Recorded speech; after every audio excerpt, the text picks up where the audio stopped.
Good evening, I'm Luke Lyddon with your look at sports. The UTEP Miners season may be over on the gridiron, but on the hardwood, it's just beginning. The Miners looking to make it 3 straight wins to start the year with a victory against Alcorn State. And to the dawn, we go. Alcorn State still trying to grab that first win of the season. And here in the first half, Dominic Artist off the screen with the pull-up jumper. He gets it to fall, and this was just the beginning for Artist. Later in the first, Artist splitting the D with the floater. He gets it to drop, makes it look oh so smooth. And then Irvin Morris saying, hey, I want to in on the action. Off the dribble, he's going to drain the mid-range jumper. Artist had 19 points and 1 assist shy of a double-double. And Morris with 18. UTEP cruises to the easy win, 88-66. And everything's changed here very, very quickly. We had Irvin Morris at the wing with maybe McSwiggan backing up. We just going to keep pushing. His next man up. You know, and just keep working. And I feel like we have really good guard play, so I feel like we're going to get out in transition a lot more. I was real good. I think defensively we had a couple lapses, but for the most part it was a good win. The Miners play Florida A&M at home this upcoming Tuesday. Okay, so let's be real. The Dallas Cowboys season is practically over. But when it comes to the NFC East, you are never out of the playoff picture. Romo is finally back in the starting lineup, but would the Cowboys see good Romo or typical pick-six bad Romo? And to start off the game, we saw bad Romo. Romo with his first interception of 2 on the day, but you know what? We got to give him some credit. He finally would get in a groove. And the second, Romo lobbing it to Terrence Williams. He makes the catch, the 31-yard score. Cowboys go up 14-zip. And in the fourth, Dallas looking to continue that trend. They will regain the lead right here as Romo finds Dez Bryant for the 16-yard strike. And it's okay, Dez. Throw up the X. It's been a while. And that's it. The losing streak is over. The Cowboys finally win 24-14, your final score. And on now to a great Sunday night matchup in the desert. Cardinals hosting the Bengals. Closing minutes of the first quarter, still scoreless, but not anymore. The Red Rifle finds Tyler Eifert for the score and the 7-zip lead. So we fast forward early second quarter, Cardinals respond. Carson Palmer, where am I going? That is where I'm going. Back of the end zone to Darren Fells. That ties it up. So we're going to jump ahead to the fourth quarter, still tied at 31. Just 30 seconds left. Palmer finding Fitz down the seam. A huge game, puts them in great field position. 4 seconds left. The kick is good, and the Cardinals win in dramatic fashion in a thriller, 34-31, your final score.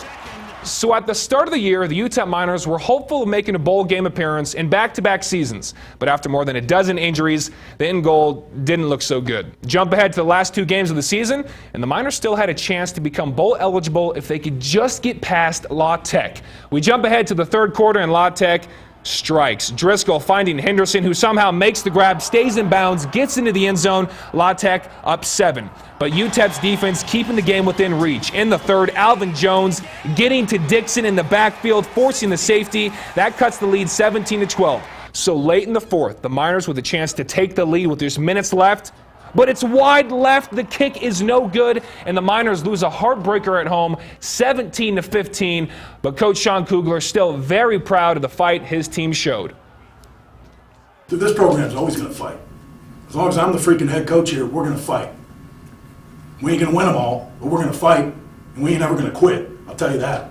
Nobody expected us to have a chance, and all you wanted in the end is to have a chance to win it, and we had that. So I'm proud of it.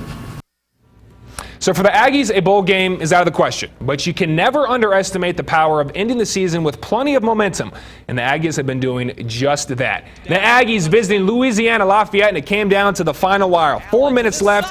Andrew Allen finds a wide-open Gregory Hogan down the sideline. That ties it up. And that was Allen's 4th touchdown pass of the day. And then with just 90 ticks left in the clock, Aggies up 3. Lafayette trying to come back, but I don't think so. Aggie defense coming up big when they needed it most. Rodney Butler picks off the pass to seal the game, and New Mexico State wins their 3rd straight, 37-34.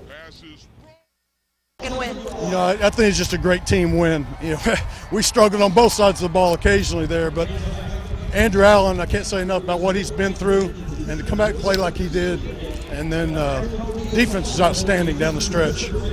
So we had a lot of football this past weekend, so let's take a look at the updated high school playoff matchups.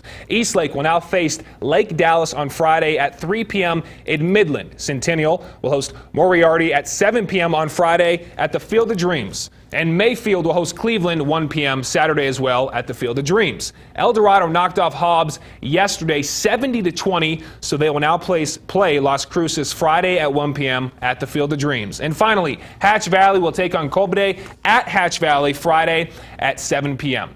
So the Sun Bowl is just a month away, so it's time to start thinking which teams are making the trip to the borderland. I talked to the executive director of the Sun Bowl earlier today, and he told us out of the ACC teams that are likely to play, right now it's between Miami, Pittsburgh, and Louisville. And over in the Pac-12, it looks like Washington State, UCLA, or Oregon may be making the trip down here in late December. We will let you know if anything changes in the coming weeks. And finally, the Lady Miners were in action today hosting Hampton. In the fourth quarter, Ginzelle Nash off the pick and roll. The spin move, she gets it to fall. They take the 14-point lead. And later, it's going to be Nash again with the aggressive drive to the hoop and one. Miners up now 12. And they really didn't let up in the second half as Krishana Parker driving to the hoop. They are aggressive all day long with the right-handed scoop. And the Miners cruise at home easily 78-54, your final score. And they are now 3-0 on the year. And that is a look at sports. We'll be right back after this break. Stay with us.